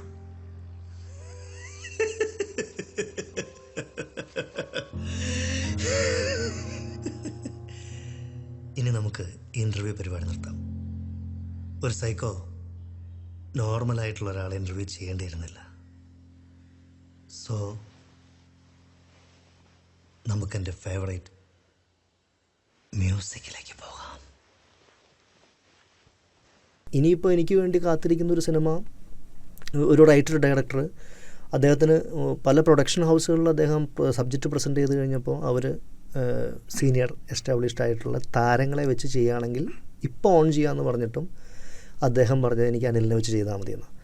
അപ്പോൾ അതിൻ്റെ കാരണം അദ്ദേഹം ഏകദേശം 2021 അദ്ദേഹം ഞാനും പരിചയപ്പെട്ടതിന് ശേഷം അദ്ദേഹം എൻ്റെ അടുത്ത് ഒരു കഥ ഡിസ്കസ് ചെയ്യണമെന്ന് പറഞ്ഞ് എൻ്റെ അടുത്ത് വന്നതാണ്. കഥ മുഴുവൻ കേൾക്കുന്നു. ഇൻ്റർവെല് വരെ ഭയങ്കര ഇൻട്രസ്റ്റിംഗ് ആയിട്ടുള്ള സബ്ജക്റ്റാണ്. സുഹൃതം, തനിയാവർത്തനത്തിൻ്റെയൊക്കെ പോലെ വളരെ സ്ട്രോങ് കണ്ടൻറ്റാണ്, വളരെ ഇൻറ്റൻസ് കണ്ടൻറ്റാണ്. അത് കഴിഞ്ഞ് ഇൻ്റർവെല്ല് അങ്ങനെ നിന്ന് കഴിഞ്ഞ് ഇൻ്റർവെല്ലിന് ശേഷം പറഞ്ഞു കഴിഞ്ഞ് ഇപ്പം എന്നോട് പറഞ്ഞു എങ്ങനെയുണ്ടെന്ന് ചോദിച്ചു. അപ്പോൾ ഞാൻ പറഞ്ഞു ചേട്ടാ, ഞാൻ തുറന്ന് പറയുകയാണെങ്കിൽ ഇൻ്റർവെല്ല് വരെയുള്ളൂ ഓക്കെ, ഇൻ്റർവെല്ലിന് ശേഷമുള്ള ചേട്ടനതൊന്ന് അത് കളഞ്ഞേക്കുന്നു. അപ്പോൾ ആൾ പറഞ്ഞു അതെന്താണല്ലേ. ഞാൻ പറഞ്ഞു കോർ കണ്ടൻറ്റിനെ നിങ്ങൾ മാറ്റി, നിങ്ങൾ കൊമേഴ്സ്യലൈസ് ചെയ്ത് വേറെ ഇൻവെസ്റ്റിഗേഷനിലേക്കൊക്കെ പോയി. അപ്പോൾ പറഞ്ഞു അതെനിക്കും അങ്ങനെയായിരുന്നു ആഗ്രഹം, പക്ഷേ നമ്മൾ ഈ പ്രൊഡ്യൂസർമാരെ കൺവിൻസ് ചെയ്യേണ്ടതെന്ന് പറഞ്ഞു. അങ്ങനെ ഞങ്ങൾ ഇരുന്ന് ഡിസ്കസ് ചെയ്ത് ഏകദേശം ഒരു 1.5 മാസം കൊണ്ട് ഞങ്ങൾ ആ ഫസ്റ്റ് ഹാഫിനെ കണ്ടിന്യൂ ചെയ്തിട്ട് തന്നെ പോകുന്ന ആ ബേസിക് കോർ കണ്ടൻറ്റിനെ തന്നെ ഡെവലപ്പ് ചെയ്തിട്ട് ഒരു ബ്യൂട്ടിഫുൾ സ്ക്രിപ്റ്റ് ഉണ്ടാക്കി. വളരെ ഇൻറ്റൻസ് ആയിട്ടുള്ള ഒരു പരിപാടിയാണ്, വളരെ ഫാമിലി ഡ്രാമയാണത്. അറ്റ് ദ സെയിം ടൈം അത് തിയേറ്ററിലെ ആളുകൾ ഫാമിലിയെ കയറ്റുകയും ചെയ്യും. ഇത് കഴിഞ്ഞപ്പോൾ ഞാൻ പറഞ്ഞു ശരി നമുക്ക് സെർച്ച് തുടങ്ങാം. അങ്ങനെ ഞാൻ 1-2 പ്രൊഡക്ഷൻ ഹൗസുകളിലേക്ക് അദ്ദേഹത്തെ പറഞ്ഞുകൊണ്ട്, അപ്പോൾ ഇദ്ദേഹം ഈ പ്രൊഡക്ഷൻ ഹൗസിലേക്ക് പോകുന്നതിന് മുമ്പ് എന്നോട് പറഞ്ഞു അല്ലേ ഇനി ഞാൻ ആ മുമ്പ് പറഞ്ഞ ആക്ടേഴ്സിൻ്റെ അടുത്ത് പോകുന്നില്ല, എനിക്ക് അനിലിനെ വെച്ച് ചെയ്താൽ മതി. അദ്ദേഹത്തിന് തോന്നിയത് ഞങ്ങളുടെ ഡിസ്കഷനുകളിൽ ഞാൻ ആ കഥാപാത്രവുമായിട്ട് കുറേ സജഷൻസ് പറയുന്നു. അപ്പോഴാണ് അതാണ് ഈ ഹ്യൂമിനോ. അപ്പോൾ അദ്ദേഹത്തിന് എന്നെ മനസ്സിലാക്കാൻ പറ്റി, എന്നിലുള്ള നടനെ മനസ്സിലാക്കാൻ പറ്റി, അപ്പോൾ എനിക്ക് ചെയ്യാൻ പറ്റുമെന്ന് മനസ്സിലാക്കാൻ പറ്റി. അങ്ങനെ he still waiting for a producer to make it happen. അതിനിടയിൽ കഴിഞ്ഞ ഒരു വർഷത്തിനുള്ളിൽ 1-2 പ്രൊഡ്യൂസേഴ്സ് വന്നു ചെയ്യാൻ തയ്യാറായിട്ട്. ഇപ്പം പിന്നെ എനിക്ക് ഈ കുരുക്കും രുദ്രവും മൃദുഭാവയും മലബാർ ടൈൽസൊക്കെ കഴിഞ്ഞതിന് ശേഷം കുറച്ചും കൂടി ഒരു എക്സ്പോഷർ ആയിട്ടുണ്ട്. അപ്പോൾ ചില ആളുകൾ തയ്യാറായിട്ട് വന്നിട്ടുണ്ട്. അപ്പോൾ അങ്ങനെ വെയിറ്റ് ചെയ്യുന്ന സബ്ജക്റ്റുകളും ഉണ്ട്, ക്രിയേറ്റീവായിട്ടുള്ള വളരെ കണ്ടൻറ് ഓറിയൻറ്റഡ് ആയിട്ടുള്ള സിനിമകളുമുണ്ട്. ഇപ്പോഴത്തെ കാലത്ത് ഇപ്പം മൂവീസിൽ നമ്മൾ കാണുന്നതാണ് പല ആക്ടേഴ്സും ഡയറക്ടേഴ്സ് ആകുന്നു, അതുപോലെ തന്നെ ഡയറക്ടേഴ്സ് ആക്ടേഴ്സ് ആകുന്നു. ബേസിലാണെങ്കിലും ലിസ്റ്റ് നീളുന്നുണ്ട്. താങ്കൾക്ക് അങ്ങനെ എന്തെങ്കിലും താല്പര്യമുണ്ടോ, സിനിമ ഡയറക്ടർ ആവാനോ അങ്ങനെ എന്തെങ്കിലും? ഇത് വളരെ സെൻസിറ്റീവ് ആയിട്ടുള്ള ക്വസ്റ്റ്യനാണ്. ഇരുതല വാളിനൊക്കെ ഉള്ള മൂർച്ചയുണ്ട്. എനിക്ക് പെട്ടെന്ന് ഓർമ്മ വന്നത് ഈ ചോദ്യം ചോദിച്ചപ്പോൾ എനിക്ക് പെട്ടെന്ന് ഓർമ്മ വന്നത് വർഷങ്ങൾക്ക് മുമ്പ് ലൂസിഫർ എന്നുള്ള സിനിമ പൃഥ്വിരാജ് ചെയ്യുന്നു എന്നുള്ളൊരു ന്യൂസ് വന്നപ്പോൾ മലയാളത്തിൽ വളരെ സീനിയർ ആയിട്ടുള്ളൊരു ഡയറക്ടർ, ഒരുപാട് ഹിറ്റ് സിനിമകളൊക്കെ ഡയറക്റ്റ് ചെയ്തിട്ടുള്ള ആളാണ്, അദ്ദേഹമായിട്ട് വളരെ അടുപ്പമുണ്ട് എനിക്ക്. അപ്പോൾ അദ്ദേഹം പറഞ്ഞ അതൊരു കമൻ്റാണ്, ഇതോടുകൂടെ കഴിഞ്ഞു. കാരണം പൃഥ്വിരാജിന് ഒത്തിരി ട്രോളുകൾ ഫേസ് ചെയ്യേണ്ടി വന്നിട്ടുള്ള ആളാണ്. ഞാൻ വളരെയധികം റെസ്പെക്റ്റ് ചെയ്യുന്ന ഒരു ക്യാരക്ടറാണ്. കാരണം പൃഥ്വിരാജിനെ സപ്പോർട്ട് ചെയ്തുകൊണ്ട് എനിക്ക് ഒരുപാട് ട്രോൾ എനിക്ക് കിട്ടിയിട്ടുണ്ട്. അദ്ദേഹത്തിൻ്റെ രാജു എന്നുള്ള പേര് കൂട്ടി ആണ് വിളിക്കാറ്. അപ്പോൾ എന്നെ ഒരുപാട് ട്രോൾ, എൻ്റെ സുഹൃത്തുക്കൾ, റിലേറ്റീവ്സൊക്കെ. പക്ഷേ എനിക്ക് അദ്ദേഹത്തിൽ ഏറ്റവും വലിയൊരു ഡിഫറൻസ് തോന്നിയത് വളരെ കോൺഫിഡൻ്റ് ആയിട്ടുള്ള ഒരു ചെറുപ്പക്കാരൻ, വളരെ ഹാർഡ് വർക്കിംഗ് ആയിട്ടുള്ള ഒരാൾ. അദ്ദേഹത്തിൽ കോൺഫിഡൻസ് ഉള്ളത് കൊണ്ടാണ് അദ്ദേഹത്തിൻ്റെ നിലപാടുകൾ ശക്തമാകുന്നത്. തീർച്ചയായിട്ടും. ഇപ്പോൾ ഒരു വ്യക്തിക്ക് അവരിൽ കോൺഫിഡൻസ് ഉണ്ടാകുമ്പോഴാണ് അവർ നിലപാടുകൾ മാറ്റാതെ നിൽക്കുള്ളൂ. കാരണം അവർക്കറിയാം ഞാൻ ചെയ്യാൻ പോകുന്നതാണ്, ഞാൻ എങ്ങോട്ടാണ് പോകുന്നതെന്ന് അവർക്കറിയാം, എനിക്കത് ചെയ്യാൻ പറ്റുമെന്ന് അറിയാം. അതുമല്ല അവർ ആ നിലപാടുകൾ എടുക്കുന്നത് സ്ട്രോങ് ആയിട്ടുള്ള അവർക്കുള്ള ഒപ്പീനിയൻ്റെ ബേസിസിലും ഫാക്ട്സിൻ്റെ ബേസിസിലുമാണ്. അതെ. അപ്പോൾ ഈ സംവിധായകൻ എന്നോട് അങ്ങനെ അഭിപ്രായപ്പെട്ടു. അപ്പോൾ ഞാൻ അദ്ദേഹത്തോട് പറഞ്ഞു അതെന്തിനാണത്, അല്ല ഇനിയിപ്പോൾ ഡയറക്ഷനിലേക്ക് കടന്നു കഴിഞ്ഞാൽ ഇനി ഡയറക്ടേഴ്സ് പൃഥ്വിരാജിനെ വിളിക്കാതാവും അഭിനയിക്കാൻ എന്നാണ് അദ്ദേഹത്തിൻ്റെ അന്നത്തെ ഒരു കമൻ്റായിരുന്നു. പക്ഷെ ഇപ്പോൾ വർഷങ്ങൾക്ക് ശേഷം അദ്ദേഹം എവിടെയാണ് നിൽക്കുന്നത്. അപ്പോൾ തീർച്ചയായിട്ടും ഈ സിനിമയിൽ അഭിനയിക്കുന്ന പല നടന്മാർക്കും കുറച്ച് വർഷങ്ങൾ കഴിയുമ്പോൾ അവരുടെ എക്സ്പീരിയൻസ് കൊണ്ടും പിന്നെ അവരുടെ ഇൻട്രസ്റ്റ് കൊണ്ടും അവർക്ക് ആഗ്രഹം ഉണ്ടാവും സംവിധാനം ചെയ്യണം. എനിക്ക് 2015 ഒരു സിനിമ സംവിധാനം ചെയ്യാനൊരു ഓഫർ വന്നിട്ടുള്ളതാണ്. അത് ഒരു മലയാളത്തിലും തമിഴിലും പോപ്പുലറായിട്ടുള്ള ഇപ്പോഴും സജീവമായിട്ടുള്ളൊരു നടൻ്റെ അടുത്ത് എൻ്റെ കൂട്ടുകാരൻ്റെ ഒരു കഥ പറയാൻ വേണ്ടി പോയതാണ്. ആ കഥ അദ്ദേഹത്തിന് ഇഷ്ടപ്പെട്ടില്ല. അപ്പോൾ അതിനുശേഷം പിന്നീട് ഞങ്ങൾ മീറ്റ് ചെയ്തപ്പോൾ എന്നോട് എന്തെങ്കിലും സബ്ജക്റ്റ് ഉണ്ടോ എന്ന് ചോദിച്ചപ്പോൾ ഞാനൊരു ത്രെഡ് പറഞ്ഞു. കൊള്ളാലോ, ഇൻട്രസ്റ്റിംഗ് ആണല്ലോ എന്ന് പറഞ്ഞു. അതൊന്ന് ഡെവലപ്പ് ചെയ്യാൻ പറ്റുമോ എന്ന് ചോദിച്ചു. പിന്നീട് ഞാൻ ഡെവലപ്പ് ചെയ്ത് ഫോണിലൂടെ സംസാരിച്ചപ്പോൾ പറഞ്ഞു അല്ലേ അത് വളരെ ഇൻട്രസ്റ്റിംഗ് ആണ്, അത് സ്ക്രിപ്റ്റ് ചെയ്തോളൂ, നമുക്കത് പ്രൊജക്റ്റ് ആക്കാമെന്ന് പറഞ്ഞു. ഞാൻ ഓക്കെ എന്ന് പറഞ്ഞു, ഞാൻ എഴുതി തരാമെന്ന് പറഞ്ഞു. അപ്പോൾ പറഞ്ഞു ഞാൻ ഒരാളെ ഡയറക്റ്റ് ചെയ്യാൻ ഉദ്ദേശിപ്പിക്കുന്നത് മറ്റ് അസോസിയേറ്റ്സിനെയും മറ്റ് ടെക്നീഷ്യൻസിനെയൊക്കെ ഞാൻ തന്നെ ഫിക്സ് ചെയ്യാം എന്ന് പറഞ്ഞു. അപ്പോൾ ഞാൻ പറഞ്ഞു ആയിക്കോട്ടെ എന്ന് പറഞ്ഞു. എനിക്കറിയില്ലായിരുന്നു അദ്ദേഹം അടുത്ത് പറയാൻ വരുന്നത് ഞാൻ അനിലിനെ കൊണ്ട് ചെയ്യിക്കാനാണ് ഉദ്ദേശിക്കുന്നത്. പക്ഷെ അന്ന് ഞാൻ പറഞ്ഞ എന്താണെന്ന് വെച്ചാൽ എനിക്ക് എൻ്റെ ഒരു പ്രോമിനൻ്റ് ആയിട്ട് നിൽക്കുന്ന ഒരു ഡിസയർ എന്താണെന്ന് വെച്ചാൽ to become an established actor എന്നുള്ളത്. അതിലെനിക്ക് എൻ്റേതായിട്ടുള്ള പേഴ്സണൽ ഗോൾസ് ഉണ്ട്. അത് അച്ചീവ് ചെയ്ത് കഴിഞ്ഞാൽ ഡെഫിനറ്റ്ലി ഞാൻ സംവിധാനം ചെയ്യുമായിരിക്കാം. റിജക്ഷൻ ഫീൽ ചെയ്ത അവസരങ്ങൾ ഉണ്ടായിട്ടുണ്ടോ? അതിനെ എങ്ങനെയാണ് പിന്നെ അഭിമുഖീകരിച്ചിരിക്കുന്നത്? ഇതും നല്ലൊരു ചോദ്യം. ഞാൻ കരുതി നാട്ടിലുള്ള മാധ്യമപ്രവർത്തകർക്ക് മാത്രമേ ഈ വാക്കുകൾക്കിടയിൽ നിന്ന് പിടിച്ചെടുത്ത് ചോദ്യങ്ങൾ ഉണ്ടാക്കി ചോദിക്കാൻ പറ്റുമെന്ന്. പക്ഷേ യു ആർ ഓൾസോ എക്സ്പെർട്ട്. അത് ഉണ്ടായിട്ടുണ്ട്. അത് ഞാനതിനെ വളരെ പോസിറ്റീവായിട്ടാണ് കാണുന്നത്. പക്ഷേ അതിനകത്തുള്ളൊരു പ്രശ്നം എന്താണെന്ന് വെച്ചാൽ, ഞാനിപ്പോൾ മുമ്പ് പറഞ്ഞ ആളൊരു പ്രൊഡ്യൂസറാണ്, അദ്ദേഹമാണ് ഡിസിഷൻ മേക്കർ. അപ്പോൾ അദ്ദേഹം എൻ്റെ വർക്കുകൾ കണ്ടിട്ടുണ്ട്, എൻ്റെ ഷോർട്ട് ഫിലിംസ് കണ്ടിട്ടുണ്ട്. പില്ലോ എന്നുള്ള ഷോർട്ട് ഫിലിം ഞങ്ങൾ ഏകദേശം ഒരു 24 ഇൻ്റർനാഷണൽ ഫിലിം ഫെസ്റ്റിവലുകളിൽ പല ഡിപ്പാർട്ട്മെൻറ്റുകളിൽ അവാർഡ് കിട്ടിയിട്ടുള്ളതാണ്. എനിക്ക് പോർട്ട് ബ്ലെയർ ഇൻ്റർനാഷണൽ ഫിലിം ഫെസ്റ്റിവലിൽ ബെസ്റ്റ് ആക്ടറായിരുന്നു, ഗുൽബർഗ ബെസ്റ്റ് ആക്ടറായിരുന്നു. പോർട്ട് ബ്ലെയറിൽ best actor, best director, best script, best DOP ആയിരുന്നു. ന്യൂയോർക്ക് ഫിലിം ഫെസ്റ്റിവൽ, ഫ്ലോറൻസ്, അതുപോലെ തന്നെ കൽക്കട്ട, അങ്ങനെ ഒത്തിരി ഫെസ്റ്റിവലുകൾ വിൻ ചെയ്തതാണ്. അപ്പോൾ ഇദ്ദേഹത്തിനോട് പറയാനുള്ള ഇവിടെ ഗുഡ് പെർഫോമർ എന്ന് പറഞ്ഞിട്ടുള്ള ആളാണ്. അപ്പോൾ ഇദ്ദേഹത്തിനോട് സബ്ജക്റ്റ് പറഞ്ഞപ്പോൾ ഞാൻ അങ്ങോട്ട് പറഞ്ഞു, ചേട്ടാ എനിക്ക് നായകനാവേണ്ട, കാരണം സിനിമ വിറ്റ് പോകണം. അപ്പോൾ അതുകൊണ്ട് അതിന് പറ്റുന്ന ഏതെങ്കിലും ആക്ടർ, നമ്മുടെ നല്ല ഉദ്ദേശത്തോടു കൂടി പറഞ്ഞതാണ്. അല്ല, അത് ക്ലാരിറ്റി വേണമല്ലോ. അല്ലെങ്കിൽ കുറച്ച് കഴിഞ്ഞിട്ട് ഞാൻ നായകനാവുകയാണെങ്കിൽ സബ്ജക്റ്റ് തരൂ എന്ന് പറഞ്ഞാൽ അത് വർക്കൗട്ട് ആവില്ല എന്ന് എനിക്ക് തന്നെ അറിയാം. അപ്പോൾ അത് ആദ്യം തന്നെ ക്ലിയർ ചെയ്തപ്പോൾ ഹി വാസ് ഓൾസോ ഹാപ്പി. അങ്ങനെയാണ് പച്ചക്കൊടി കാണിച്ചത്. അപ്പോൾ ആക്ടറോട് പറയാൻ പോകുന്നു, ഞാൻ ക്ലൈമാക്സ് പറഞ്ഞിട്ടില്ല കേട്ടോ, ഇപ്പോഴും ആളോട് പറഞ്ഞിട്ടില്ല. അപ്പോൾ അത് കഴിഞ്ഞിട്ട് ആക്ടറോട് ഞാൻ പറഞ്ഞു, ഞാൻ തന്നെ കഥ പറയുള്ളൂ, കാരണം വേറൊരാൾ പറഞ്ഞാൽ അത് വർക്കൗട്ട് ആവില്ല, കുറച്ച് കോംപ്ലിക്കേറ്റഡ് ആണ് കഥ. അപ്പോഴാണ് അദ്ദേഹം പറയുന്നത്, നല്ല ഒരു കാര്യം ചെയ്യുക, ക്ലൈമാക്സും കൂടെ എന്നോടൊന്ന് പറയൂ എന്ന് പറയുന്നു. അപ്പോൾ എനിക്ക് തോന്നിയത് ഇങ്ങനെ ഫോഴ്സ് ചെയ്യുന്നത് എന്ന് തോന്നി. ഞാൻ പറഞ്ഞിട്ട് ഞാൻ ആൾക്ക് ആ സ്റ്റോറി ലൈൻ ഇഷ്ടപ്പെടുമെന്ന് നോക്കട്ടെ, എന്നിട്ട് നമുക്ക് മതിയല്ലോ. അപ്പോൾ ആൾ പറയാനല്ല, എനിക്ക് അത് ഇന്ന ആളെ വെച്ച് അത് ചെയ്യുമ്പോൾ അതുപോലെ തന്നെ അതിന് അത്രയ്ക്കും ഇല്ലെങ്കിലും അതിനോളം കുറച്ച് പ്രശസ്തി കുറഞ്ഞ ഒരാളെ വെച്ചിട്ട് നമുക്ക് മറ്റേ ക്യാരക്ടർ ചെയ്യാം, അതിൽ വേറെ ഏത് ക്യാരക്ടർ വേണമെങ്കിലും എടുത്തോളാൻ പറയാം. പക്ഷേ ഇദ്ദേഹം ആദ്യം തന്നെ ഇത് പറയാണ്, അനിലേക്ക് ആ ക്യാരക്ടർ അനിലിന് ചെയ്യാൻ പറ്റില്ല എന്ന്, തരാൻ പറ്റില്ല എന്ന് പറയുകയാണെങ്കിൽ ഞാൻ മുമ്പോട്ട് പോവില്ലായിരുന്നു. അപ്പോൾ പക്ഷേ ഒരു സംവിധായകൻ എൻ്റെ അടുത്ത് വന്ന് പറയാണ്, അനിലേട്ട അങ്ങനെ ഒരു കഥയുണ്ട്, അല്ലെങ്കിൽ അനിലൊരു കഥയുണ്ട് എന്ന് പറയുന്നു. ആ കഥ അദ്ദേഹം എന്നെ വെച്ച് ചെയ്യാൻ തീരുമാനിക്കുന്നു. അദ്ദേഹം പല പ്രൊഡ്യൂസേഴ്സിൻ്റെ അടുത്തും പോയിട്ട് പ്രൊഡ്യൂസേഴ്സ് അത് വില്ലിങ് ആവുന്നില്ല. അതെനിക്ക് മനസ്സിലാക്കാൻ പറ്റും, കാരണം എന്നെ വെച്ച് സിനിമ വിറ്റ് പോകണ്ടേ, ആളുകൾ കയറേണ്ട തിയേറ്ററിൽ. അത് ഞാൻ ആക്സെപ്റ്റ് ചെയ്യാം, കാരണം he is not the decision maker, പ്രൊഡ്യൂസറാണ്. പക്ഷേ ഇവിടെ പ്രൊഡ്യൂസറാണ് പറഞ്ഞിരിക്കുന്നത്. അപ്പോൾ വാക്ക് മാറ്റുന്ന സാഹചര്യം കൂടെ നമ്മൾ കണക്കിലെടുക്കണം. അങ്ങനത്തെ അനുഭവങ്ങൾ ഒത്തിരി ഉണ്ടായിട്ടുണ്ട്. കാരണം ഞാൻ ഇമ്മാനുവൽ സിനിമ കഴിഞ്ഞിട്ട്, മമ്മൂക്ക ഫഹദ് കോമ്പിനേഷനിൽ ഇമ്മാനുവൽ നല്ല ശ്രദ്ധിക്കപ്പെട്ടൊരു വേഷമായിരുന്നു അതിൻ്റെ. ആ സിനിമ കഴിഞ്ഞ് എനിക്ക് അത്യാവശ്യം 2-3 സിനിമകളൊക്കെ ഇങ്ങനെ ഓഫറൊക്കെ വന്ന് നിൽക്കുന്ന സമയത്താണ് മലയാളത്തിലൊരു സീനിയർ ഡയറക്ടർ, അദ്ദേഹം 2 എക്സ്ട്രീമിൽ സിനിമ ചെയ്തിട്ടുള്ള ആളാണ്. ആർട്ട് സിനിമകളും ചെയ്തിട്ടുണ്ട്, കൊമേഴ്സ്യൽ സിനിമകളും ചെയ്തിട്ടുണ്ട്. ആർട്ട് സിനിമകൾ ഭീകരമായിട്ട് ഹിറ്റായിട്ടുണ്ട്, ഒരിക്കലും പ്രതീക്ഷിക്കാത്ത രീതിയിൽ. അപ്പോൾ അദ്ദേഹത്തെ ഒരിക്കൽ പരിചയപ്പെടുന്നു, അദ്ദേഹം കുറച്ച് കഥകളൊക്കെ ചർച്ച ചെയ്യുന്നു, അദ്ദേഹത്തിൻ്റെ ഒരു ഡ്രീം പ്രൊജക്റ്റിനെ കുറിച്ച് പറയുന്നു, അതിൻ്റെ സ്ക്രിപ്റ്റ് എനിക്ക് കാണിച്ചു തരുന്നു, സ്റ്റോറി ബോർഡ് കാണിച്ചു തരുന്നു, അതിനെക്കുറിച്ച് ഭയങ്കര എക്സൈറ്റഡ് ആയിട്ട് സംസാരിക്കുന്നു. അപ്പോൾ ഞാനും ഭയങ്കര എക്സൈറ്റഡ് ആവുന്നു. അപ്പോൾ ആരാണ് ഇതിൽ അഭിനയിക്കുന്നതെന്ന് ചോദിച്ചപ്പോൾ അദ്ദേഹം പറഞ്ഞു, അല്ല നമ്മുടെ ചരിത്ര പുരുഷന്മാരൊന്നും 6 അടി പൊക്കുമോ നല്ല സുന്ദരന്മാരൊന്നും അല്ലായിരുന്നു. എക്സാമ്പിൾ പഴശ്ശിരാജ് തന്നെ ഉയരം കുറഞ്ഞ് ഇരുനിറമുള്ള ആളുകളൊക്കെ ആയിരുന്നു. പക്ഷേ സിനിമാറ്റിക് ആയിട്ട് നമ്മൾ കാണിക്കുമ്പോൾ അതുപോലെയാണ് കാണിക്കുന്നത്. പക്ഷേ എനിക്കിത് കുറച്ചും കൂടി റിയലിസ്റ്റിക് ആയിട്ട് ചെയ്യാനാണ് താല്പര്യം എന്നൊക്കെ പറയുന്നുള്ളൂ. അപ്പോൾ അത് കഴിഞ്ഞ് 2-3 ഡിസ്കഷനുകളും മീറ്റിങ്ങുകളൊക്കെ കഴിഞ്ഞ് ഒരു ദിവസം രാത്രി ഒരു 10:50 എനിക്കൊരു കോൾ വരികയാണ്. ഞാൻ ഉറക്കത്തിൽ നിന്ന് കോൾ എടുക്കുന്നു. അപ്പോൾ എന്നോട് പറയുന്നു, ആൻറ്റോ എന്ന് വിളിക്കുമെന്നെ, ഞാൻ എൻ്റെ നായകനെ തീരുമാനിച്ചു. അപ്പോഴെൻ്റെ മനസ്സിലാണ്, ഓക്കെ തീരുമാനിച്ചിട്ടുണ്ടോ, what is in it for me എന്നുള്ളതാണ്. ആൻറ്റോയാണ് എൻ്റെ നായകനാവുന്നത്. അപ്പോൾ മനസ്സിൽ ലഡു പൊട്ടി. അപ്പോൾ ഞാൻ ഓക്കെ എന്ന് പറഞ്ഞു. അപ്പോൾ എന്നോട് അദ്ദേഹം പറഞ്ഞു, Anto I am not drunken, കാരണം എനിക്ക് എക്സൈറ്റ്മെൻ്റ് ഇല്ലല്ലോ. ഞാൻ പറഞ്ഞു സോറി അങ്ങനെയൊന്നും കരുതിയിട്ടില്ല എന്ന് പറഞ്ഞു. അപ്പോൾ നാളെ വരാൻ പറയുന്നു. പിറ്റേ ദിവസം ഞാനും വൈഫും 3 വയസ്സുള്ള മകളും കൂടെ, പിറ്റേ ദിവസം എൻ്റെ ബർത്ത്ഡേ ആയിരുന്നു, 2013 ജൂലൈ 3. ജൂലൈ 2-ാം തീയതിയാണ് കോൾ വരുന്നത്. ജൂലൈ 3-ാം തീയതി പായസമൊക്കെ ഉണ്ടാക്കിയിട്ട് അദ്ദേഹത്തിൻ്റെ ഫ്ലാറ്റിലേക്ക് ഞങ്ങൾ ചെല്ലുന്നു. അവിടെ വെച്ച് എൻ്റെ വൈഫിനോട് പറയുന്നു, അപ്പം പ്രത്യേകിച്ച് ഭാര്യമാർക്ക് വല്ലാത്തൊരു ഇൻസെക്യൂരിറ്റി ഫീലിംഗാണ് ഭർത്താക്കന്മാർ സിനിമയുടെ പുറകെ പോകുമ്പോൾ, കാരണം ഇത് വല്ലാത്തൊരു അൺസർട്ടനിറ്റി ഉള്ള ഫീൽഡാണ്, എന്ന് എത്തുമെന്ന് അറിയില്ലല്ലോ. അപ്പോൾ ഭാര്യയോട് പറയുന്നു, അനിലിൻ്റെ കരിയർ ഇതോടുകൂടെ ഒരു വലിയൊരു ടേണിംഗ് പോയിൻ്റ് ആവും, ഇതിൽ അനിലാണ് നായകനാവുന്നതെന്ന് പറയുന്നു. അവരുടെ മുമ്പിൽ വെച്ച് എനിക്ക് സ്ക്രിപ്റ്റ് തരുന്നു. സ്ക്രിപ്റ്റ് വാങ്ങി കാല് നമസ്കരിച്ച് പിറ്റേ ദിവസം മുതൽ നമ്മൾ കളരി ബേസ് ചെയ്യാൻ പോകുന്നു. വേറെ സിനിമകളൊന്നും എടുക്കുന്നില്ല. അപ്പോൾ എൻ്റെ വലിയൊരു ആഗ്രഹമാണ് ഒരു എപ്പിക് ക്യാരക്ടർ ചെയ്യണം എന്നുള്ളത്. ഒരു എപ്പിക് ക്യാരക്ടറായിരുന്നു.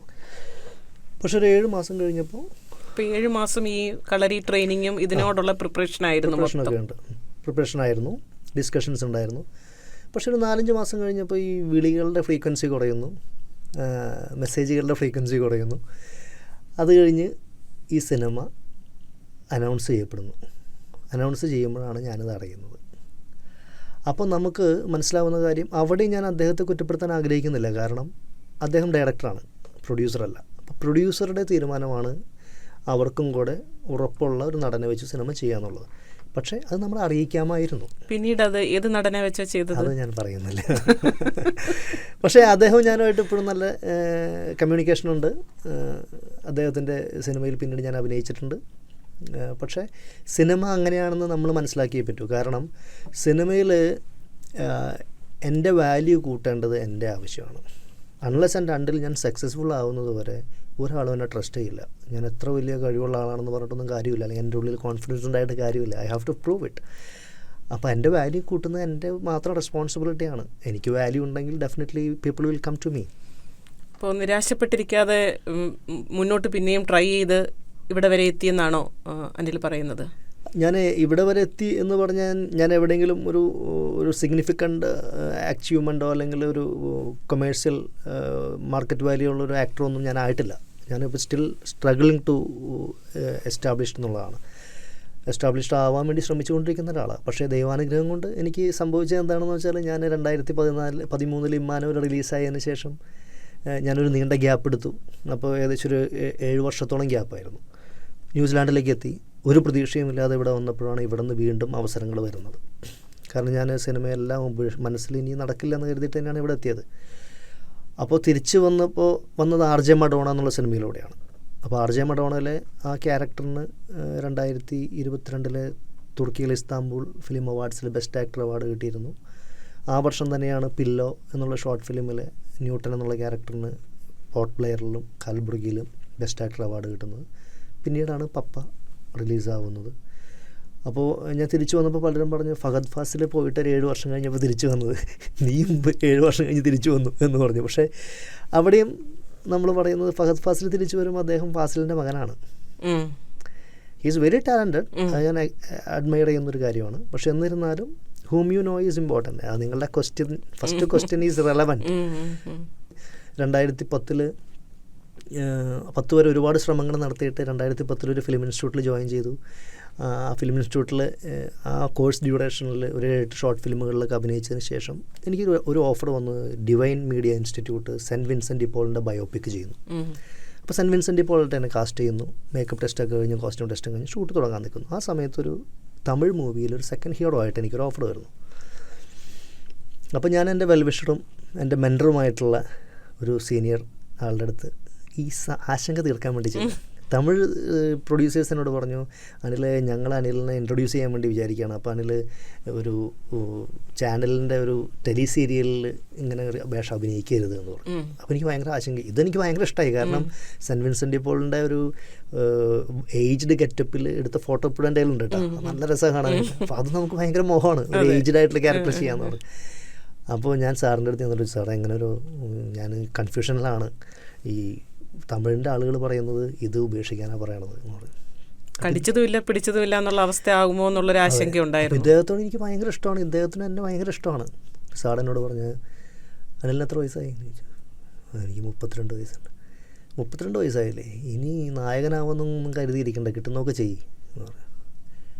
അപ്പോൾ അദ്ദേഹം പോസിറ്റീവായിട്ട് പറഞ്ഞായിരിക്കാം, പക്ഷെ നമ്മുടെ മനസ്സിൽ അപ്പോൾ ഞാൻ അങ്ങനെ ചിരിച്ചുകൊണ്ട് ഞാൻ എൻ്റെ മനസ്സിൽ പറഞ്ഞു, ഞാൻ എൻ്റെ സ്വപ്നങ്ങൾക്ക് അതിരിടേണ്ടത് സാറല്ലല്ലോ. രഞ്ജിത്തിൻ്റെ ഡയലോഗ് പോലെ തന്നെ. അപ്പോൾ ഞാൻ മനസ്സിലിങ്ങനെ പറഞ്ഞു, ഞാൻ സാറിൻ്റെ മുമ്പിൽ തന്നെ വരും നായകനായിട്ട് എന്ന് പറഞ്ഞു, മനസ്സിൽ പറഞ്ഞു. ഞാൻ അവിടെ നിന്ന് ഇറങ്ങി വന്നു.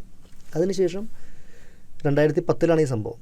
2018 എന്നോട് ന്യൂസിലാൻഡിലെത്തി പപ്പ ഷൂട്ടൊക്കെ കഴിഞ്ഞ് ഷിബു ആൻഡ്രൂസ് ചോദിച്ചു, അനിൽ എങ്ങനെയാണ് ഇതിൻ്റെ ഫസ്റ്റ് ലുക്ക് റിലീസ് ചെയ്യേണ്ടതെന്ന്. ഞാൻ അതേ സാറിൻ്റെ അടുത്തേക്ക് തന്നെ പോയി. അപ്പോൾ അതൊരു മധുര പ്രതികാരമാണെന്ന് പറയാൻ പറ്റുമോ? അല്ല, അത് പ്രതികാരമല്ല, ഒരു സെൽഫ് ചാലഞ്ചാണ്. വേറൊരാളോടുള്ള പ്രതികാരമല്ല. എൻ്റെ അതിജീവിക്കുന്നത് എങ്ങനെയാണ് നമ്മൾ. അപ്പം ഞാൻ എപ്പോഴും വിശ്വസിക്കുന്ന കാര്യം, that is always something better is waiting for me എന്നാണ്. തീർച്ചയായിട്ടും. Every no is a next opportunity. അപ്പം നമ്മളതിൽ എനിക്കെപ്പോഴും അങ്ങനെ വിശ്വാസമുണ്ട്. അത് എന്നെ വളരെ അടുത്തറിയുന്നവർ പലപ്പോഴും പറയണം, ഈ അടുത്തൊരു സിനിമയിൽ പറഞ്ഞ പോലെ നിൻ്റെ കോൺഫിഡൻസ് കാണുമ്പോൾ പേടിയാവുമെന്ന് പറഞ്ഞ പോലെ.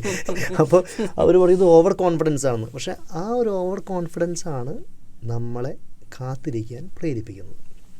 ജോജി ചേട്ടൻ്റെ അടുത്തൊരു ഇൻ്റർവ്യൂവിൽ പറഞ്ഞതുപോലെ ജോജി ചേട്ടനോട് ഇതേ ചോദ്യം ആരോ ചോദിച്ചിരുന്നു, എന്നെങ്കിലും ഇങ്ങനെ എന്തായിരുന്നു ഒരു ഉറപ്പ് ചോദിച്ചു സിനിമയുടെ പുറകെ നടക്കും. അപ്പോൾ ആൾ പറഞ്ഞ മറുപടി എന്തെങ്കിലും എത്തുന്ന വിശ്വാസം ഉണ്ടായിരുന്നു, അത് തന്നെയാണ് ഉറപ്പ്. അപ്പോൾ പൃഥ്വിരാജ് ഇന്നിപ്പോൾ ഇങ്ങനെ എത്തിയത് അന്ന് അദ്ദേഹം എത്രയോ എതിർപ്പുകൾ അവഗണിച്ചിട്ടുണ്ട്. അപ്പോൾ അദ്ദേഹം കാത്തിരുന്നതും ഈ ഒരു ഉറപ്പുള്ളത് കൊണ്ടാണ്. എത്തില്ല എന്നുള്ള ടൈം പറയാൻ പറ്റും, കാലമാണ് തെളിയിക്കേണ്ടത്. പക്ഷെ നമുക്ക് അതിജീവിക്കുന്നത് നമ്മുടെ ഉള്ളിലുള്ള കോൺഫിഡൻസും അടങ്ങാത്ത ആഗ്രഹമാണ്. We need to control our emotions to fit in.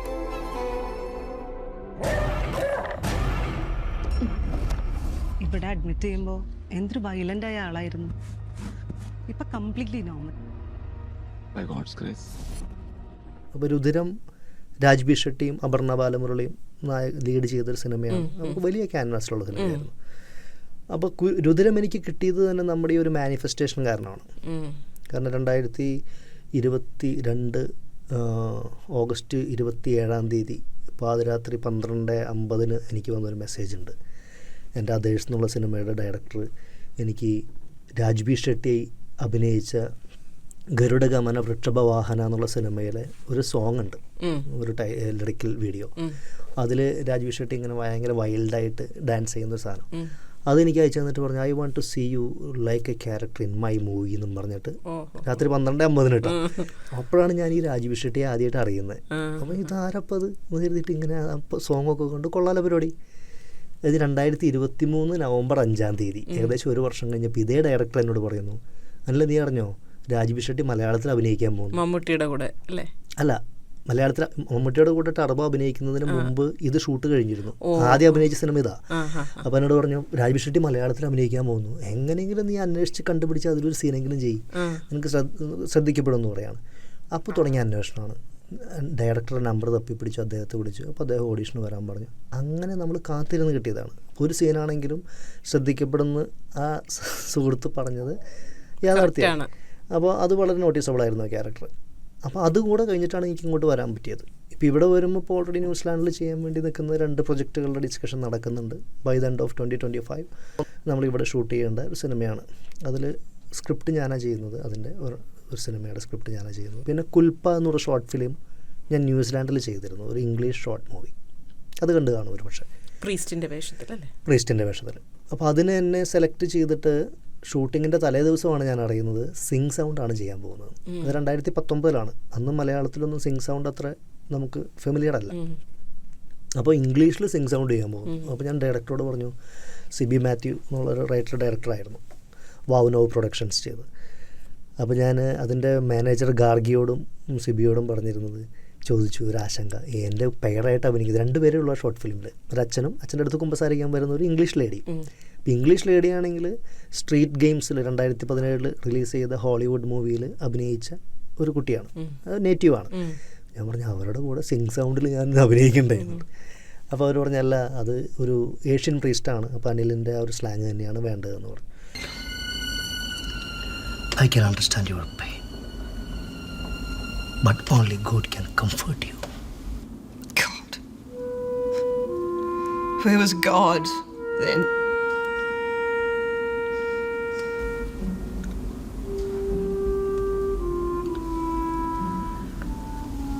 I can imagine your struggle, but bloodshedding is not a solution. Only forgiveness can heal your emotional wounds.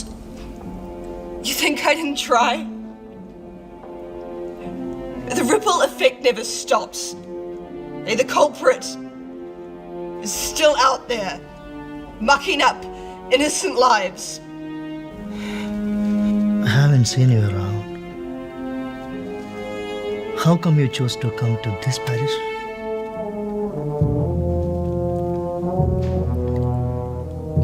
I couldn't defend myself then. Now I can. And I will. You... Kone? Yeah. I am Connie. അപ്പോൾ അതിൽ എനിക്ക് ആ പ്രീസ്റ്റിൻ്റെ വേഷം ചെയ്യാൻ help ചെയ്തതെന്ന് പറഞ്ഞാൽ ഞാൻ alter boy ആയിരുന്നു ചെറുപ്പത്തിൽ. പിന്നെ അച്ഛന്മാരായിട്ട് നല്ല സൗഹൃദമാണ്. അപ്പോൾ നമ്മൾ പലപ്പോഴും ഈ അച്ഛന്മാരുടെ പ്രസംഗം എന്നെ ഭയങ്കരമായിട്ട് എക്സൈറ്റ് ചെയ്യിപ്പിച്ചിട്ടുണ്ട്. നമ്മൾ ഫ്രണ്ടിൽ തന്നെ ഇരിക്കും, അച്ഛന്മാർ കിടിലം പ്രസംഗമാണല്ലോ. അപ്പോൾ ഈ പ്രസംഗം കേട്ടിട്ട് പലപ്പോഴും നമുക്ക് അച്ഛനാവാൻ തോന്നിയിട്ടുണ്ട്.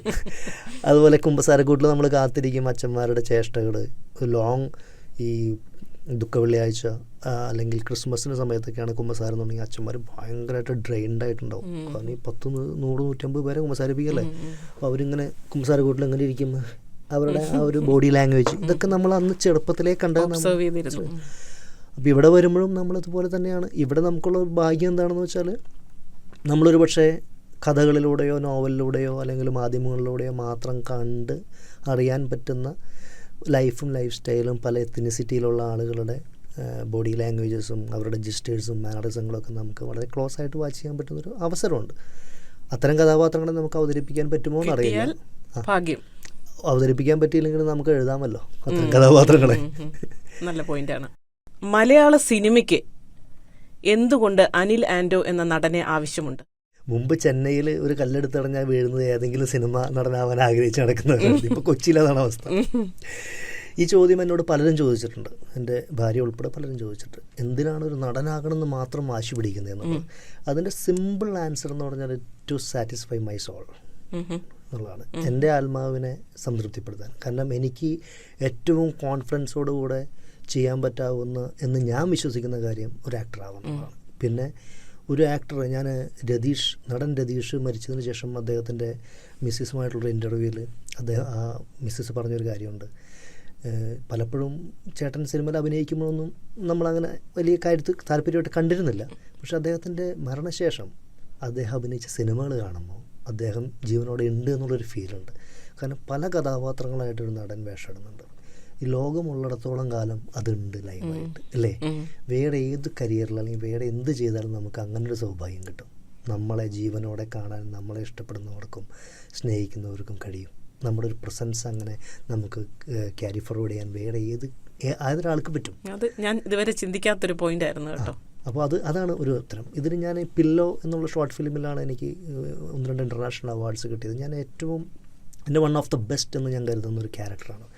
ആ ക്യാരക്ടറിൻ്റെ മനോവ്യാപാരങ്ങൾ എങ്ങനെയാണ്, അദ്ദേഹം നമുക്കെല്ലാവർക്കും ഉള്ളതുപോലെ നമ്മളൊരു ചെറുതായിരിക്കുമ്പോൾ ചിലപ്പോൾ ഒരു ഡാൻസർ ആവാൻ ആഗ്രഹം ഉണ്ടാവും, പാട്ടുകാരിയാവാൻ ആഗ്രഹം ഉണ്ടാവും, ചിലപ്പോൾ ഒരു പോലീസ് ആവണമെന്ന് ആഗ്രഹം ഉണ്ടാവും. അപ്പോൾ ഒരു സുരേഷ് ഗോപി, മമ്മൂട്ടി പോലീസ് സിനിമകൾ കാണുമ്പോൾ നമുക്കൊരു SIO കമ്മീഷണറൊക്കെ ആവാൻ തോന്നും.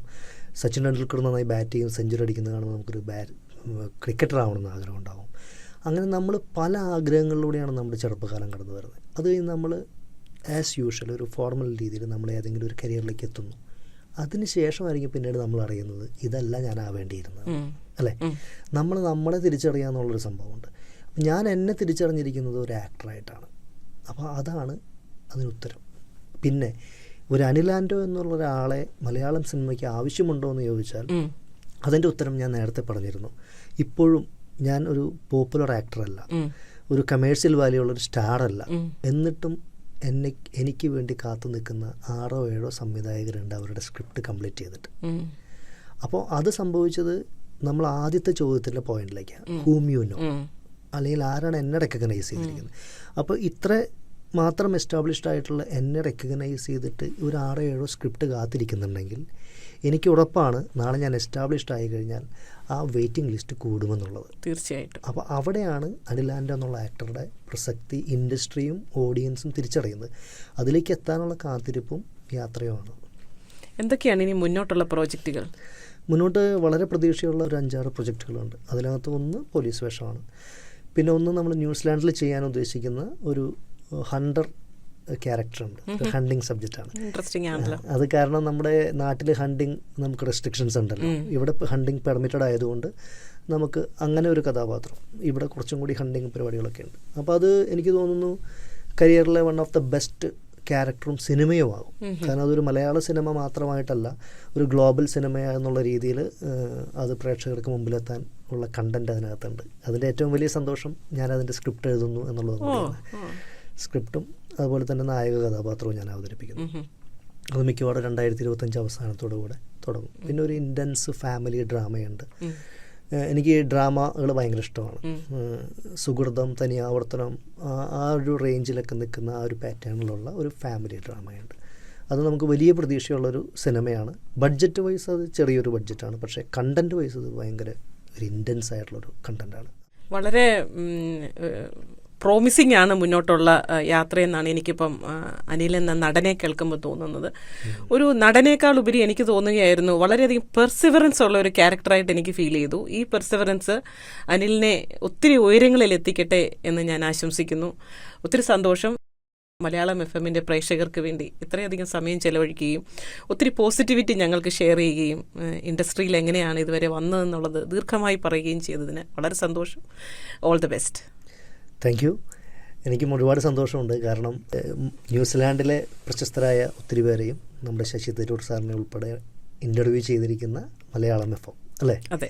അപ്പോൾ മലയാളം ന്യൂസിലാൻഡ് പോലെയുള്ള രാജ്യത്ത് ഒരു ഓപ്പറേറ്റ് ചെയ്യുക എന്ന് പറഞ്ഞാൽ അത് അസാധ്യമായിട്ടുള്ള കാര്യമാണ്. അത് വളരെ മനോഹരമായിട്ട് സക്സസ്ഫുള്ളായിട്ടുള്ള ഒത്തിരി ആളുകളെ ഇൻ്റർവ്യൂ ചെയ്ത് നിങ്ങൾ മുമ്പോട്ട് പോകുന്നുണ്ട്. അതിൻ്റെ ഭാഗമാവാൻ കഴിഞ്ഞതിൽ എനിക്ക് ഒരുപാട് സന്തോഷമുണ്ട്. Thank you. Thank you.